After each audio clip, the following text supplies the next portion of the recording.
c'est l'heure des arts et spectacles sur i24 News. Merci de nous retrouver. On va passer ce petit moment ensemble et il va être question aujourd'hui de réel qui inspire la culture. Nous allons vous faire découvrir comment deux sœurs, Raya et Sakina, sont devenues des icônes du cinéma égyptien.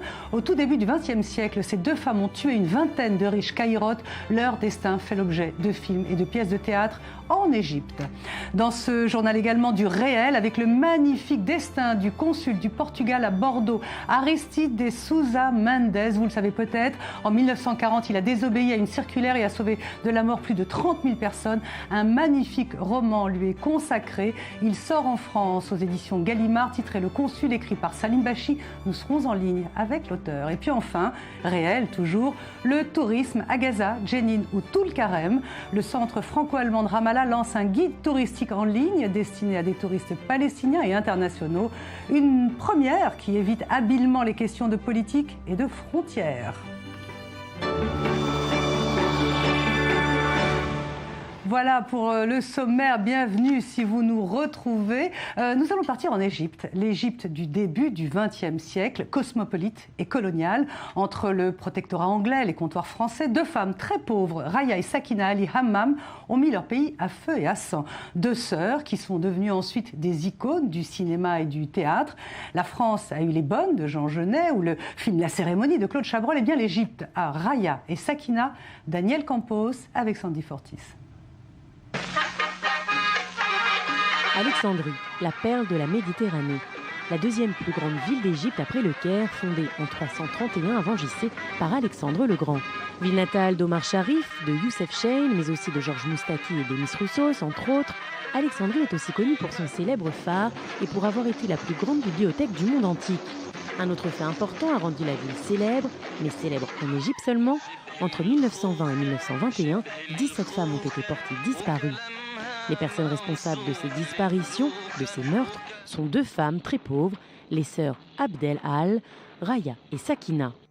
Leurs crimes horribles ont inspiré le cinéma, le théâtre, les mini-séries et les légendes. Le plus célèbre, Raya et Sakina de Saleh Abou Seif, sorti en 1953, avec dans le rôle de Raya l'actrice juive Negma Ibrahim, un film qui décrit les activités criminelles des sœurs Abdel Al dans l'un des quartiers les plus pauvres d'Alexandrie, à une époque où la population se battait pour l'indépendance de l'Égypte, alors sous contrôle britannique.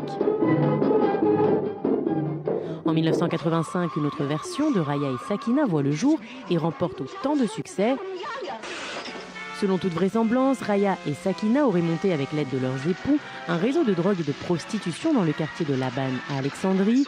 Leurs victimes étaient des femmes qui se rendaient dans leur maison close, des prostituées ou des femmes mariées qui utilisaient leur résidence pour leurs rencontres secrètes. Celles-ci portaient toutes sur elles bijoux en or et grosses sommes d'argent. En 1920, la découverte d'une femme démembrée gisant dans la rue a conduit à la découverte d'un certain nombre d'autres corps de femmes, des femmes identifiées comme celles disparues. Les pistes ont rapidement mené à Raya et Sakina puisqu'elles possédaient la résidence où toutes les femmes avaient été vues pour la dernière fois. Le duo a été condamné à mort en mai 1921. Raya et Sakina ont alors été les premières femmes condamnées à mort de l'Égypte moderne. Leur légende, elle, continue de faire peur, mais d'inspirer. On va passer à la littérature maintenant. Parmi les livres de cette rentrée, eh bien, nous avons sélectionné un très beau roman de Salim Bachi. Il est titré Le Consul aux éditions Gallimard. C'est le 10e roman de cet écrivain né à Alger, le 5e aux célèbres éditions Gallimard. Nous sommes en ligne avec Salim Bachi. Bonjour. Bonjour. Merci d'être avec nous. Le consul Salim Bachi revient sur la vie d'un homme exceptionnel, injuste parmi les nations, le consul du Portugal à Bordeaux, Aristides de Sousa Mendes, qui en 1940 a décrété, je cite, « Plus de nationalité, plus de religion, plus de race ». Il a sauvé ainsi de la déportation plus de 30 000 personnes. Qu'est-ce qui vous a touché chez cet homme ? Le personnage, le destin exceptionnel et puis le courage de cet homme, parce que il a agi en dépit de son gouvernement, en désobéissant à une très très grande échelle. Et je trouvais ce personnage formidable. Donc voilà, je me suis dit, tiens, ça ferait quand même un sacré roman. Donc j'ai écrit le roman du consul. De fait. Alors on voit dans votre bibliographie que vous aimez les exercices narratifs. Et donc ce consul, votre consul, est rédigé comme une confession à la première personne. Est-ce que c'est une figure de style qui s'imposait au personnage ? Je ne sais pas, mais c'est la figure de style qui revient le plus souvent dans mes romans depuis quelques années. Donc Donc je trouvais que c'était bien aussi de donner une voix à quelqu'un d'aussi positif. Et puis je me suis laissé emporter par l'écriture et c'est venu naturellement. Alors, on est tenté de vous demander, Salim, comment vous avez fait vos recherches? Parce que la vie d'Aristides de Sousa Mendes est sur Internet, il y a déjà eu des livres, il y a eu des documentaires et même des films déjà. Qu'est-ce que vous avez voulu, dans le fond, apporter ou éclairer sur ce personnage? C'est vrai qu'il y a il y a déjà 2 biographies sur lui, il y a des films et le personnage est assez connu, mais moi je voulais essayer de comprendre vraiment ce moment où quelqu'un refuse effectivement de plier face à la fatalité, face à la guerre, et puis décide comme ça de devenir héroïque. Et c'est quelque chose qui me fascine, le passage à l'acte en général. Et ce passage à l'acte-là aussi me fascinait. Donc, et puis aussi tout le destin tragique d'Aristides ensuite, parce qu'il n'y a pas que ça. Effectivement, il sauve 10 000 juifs, il délivre 30 000 visas à peu près, voire plus. Mais ensuite, il est relevé de ses fonctions et puis il finit très très mal dans la misère et meurt quasiment seul et pauvre à Lisbonne en 1954. Ce destin-là, moi, je le trouvais exceptionnel et je voulais le faire partager de l'intérieur. Alors justement, je voudrais qu'on revienne sur ce que vous dites, la désobéissance. Donc c'était un aristocrate, un catholique qui refuse d'obéir à l'autorité allemande et française. Mais qu'est-ce qui vous touche dans cette désobéissance? En quoi ça fait écho, je ne sais pas, à vous par exemple? Je ne sais pas, c'est un mystère. Je crois qu'on écrit autour de certains mystères et je ne sais pas. Effectivement, j'ai plutôt tendance à être un peu. Oui, je décide par moi-même souvent. Je ne suis pas très obéissant, pas très sage. Mais je pense que je n'aurais jamais eu ce courage-là non plus, parce que là, c'est vraiment une désobéissance non seulement effectivement face aux événements de l'époque, face au gouvernement de l'époque, face à la guerre, mais aussi face à son propre gouvernement. Et il a mis en jeu toute sa vie, sa carrière. Bien sûr. Les 14 enfants aussi, donc c'est quand même incroyable. Alors, Salim, je voudrais qu'on revienne un peu sur vous. J'ai lu quelque part vous concernant que, alors vous êtes né en Algérie, on l'a dit, et que d'une certaine façon, ça vous donnait l'occasion dans vos livres de jouer la carte Orient versus Occident. Est-ce que c'est quelque chose qui vous va? Je ne sais pas si on peut parler de jouer la carte. Moi, je parle en général de ce que j'ai connu en Algérie. Bon, je suis algérien, j'ai grandi là-bas, je suis parti à l'âge de 25 ans d'Algérie. Effectivement, mes romans ont beaucoup parlé de l'Algérie au départ, et puis aussi du terrorisme, et de plein de choses que j'ai vécues dans ma jeunesse. Donc, j'ai sans cesse tourné autour de ça. Donc, bon, avec le Consul, c'est autre chose. Effectivement, j'ai l'impression que je ne joue plus aucune carte, justement. Alors, vous venez d'en parler, de vos 2 romans. J'aimerais bien qu'on s'arrête un petit peu dessus. Il y avait Tuez-les tous en 2001, où vous êtes mis dans la peau d'un kamikaze qui fonçait sur les Twin Towers. Et puis, Moi de Khaled Kelkal en 2012. Est-ce que c'est plus facile de se mettre dans la peau d'un juste ou d'un terroriste? Plus agréable de se mettre dans la peau d'un juste, ça je vous l'assure. C'est beaucoup plus facile, oui. Et si vous deviez écrire sur ce qui s'est passé en France récemment, vous choisiriez quel point de vue? Écoutez, je pense que je ne le ferai pas parce que c'est une chose que j'ai déjà faite et je n'aime pas en fait revenir sur les choses. Donc je ne le ferai pas et puis de toute façon, la tragédie est telle en France là que je m'en sens pas le courage. Merci beaucoup Salim Bachi. Je recommande votre livre. C'est écrit, c'est fin, c'est littéraire, c'est intelligent. Le Consul aux éditions Gallimard dans la célèbre collection La Blanche. Merci. Merci beaucoup. À suivre, le premier guide touristique digital dédié à ceux qui voudraient visiter Gaza, Tulkarem ou Jenin. Mais en attendant, voici le highlight du jour, bien sûr, sur la Philharmonie. C'est la sélection de David Gombin.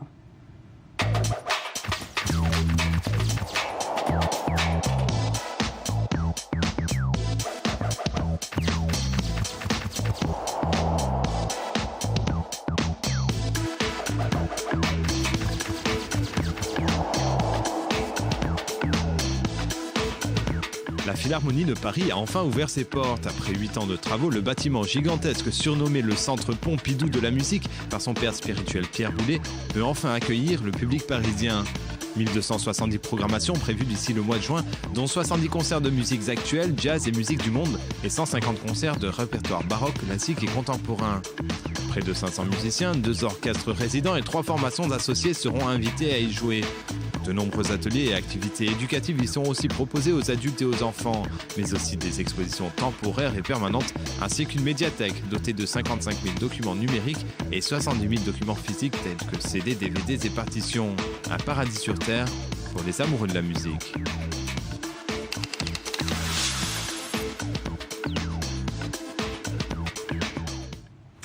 Et si visiter Gaza, Tulkarem ou Jenin était une évidence touristique? Le Centre culturel franco-allemand de Ramallah vient de lancer un guide digital. Il est très visuel, il est très pratique. Il évite habilement les questions de politique et de frontières. David Gombin a regardé ça de très très près. Si l'on vous dit Gaza, vous penserez bien sûr immédiatement à la guerre, au blocus et au bombardement. Quant à Ramallah, Jenin ou encore Tulkarem, ce sont les mots conflit et intifada qui tout de suite résonneront. Des destinations qui n'appellent pas vraiment le tourisme ni les vacances. Mais à bien y réfléchir, pourquoi pas? C'est ce que sont dit les responsables du Centre culturel franco-allemand de Ramallah qui viennent de lancer un site dédié au tourisme palestinien. S'il est pour l'instant plutôt limité, ce portail se fait fort de changer cette image. Le site n'est le reflet que de réalité. Il ne s'agit pas de montrer les choses plus roses qu'elles ne le sont. Et effectivement, c'est de montrer une image qui n'est pas l'image habituelle que peuvent avoir les villes palestiniennes, mais qu'il y a bien autre chose à découvrir et qu'on peut le découvrir de façon plus lente. Un tourisme équitable en partenariat avec les habitants. Voilà ce que propose paltrips.ps. Cette initiative a pour ambition de mettre en valeur des expériences qui peuvent être vécues lors de séjours dans les territoires de l'autorité palestinienne. Des expériences racontées par de jeunes journalistes mobilisés pour l'occasion. Le contenu vient d'un travail collaboratif entre des jeunes journalistes, donc des jeunes professionnels venus de France, venus d'Allemagne et évidemment de Palestine, qui ont travaillé, voyagé ensemble dans des villes palestiniennes et ont finalement construit à travers leur voyage des récits qu'ils ont édités. Ils ont formé en quelque sorte un comité éditorial. Type, conseil, bon plan, paltrips.ps saura vous renseigner sur les activités à ne pas manquer tout en vous encourageant à aller à la rencontre de l'habitant. Fini les tours opérateurs, voilà une manière sympathique et rafraîchissante de faire du tourisme.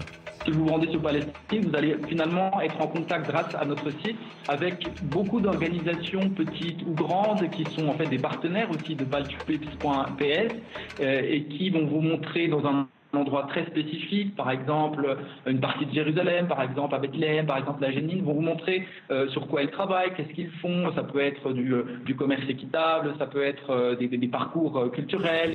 Le site a bien sûr pris soin d'éviter les polémiques politiques. Sur une terre où il est difficile d'éviter la question du conflit israélo-palestinien, le site propose de visiter Jérusalem, mais sans en préciser de quel côté de la ville. Si le contenu est inédit, la forme est elle aussi soignée, place à de beaux clichés et à une charte graphique des plus visuelles. Le résultat d'une collaboration entre jeunes professionnels français, allemands et bien sûr palestiniens. Si le site est à peine lancé et devrait connaître de nombreuses améliorations au cours des prochains mois, ne doutons pas qu'un tel outil saura relancer un tourisme différent en ces temps de morosité économique. Un tourisme dont les retombées bénéficieront aux visiteurs, tout comme aux Palestiniens.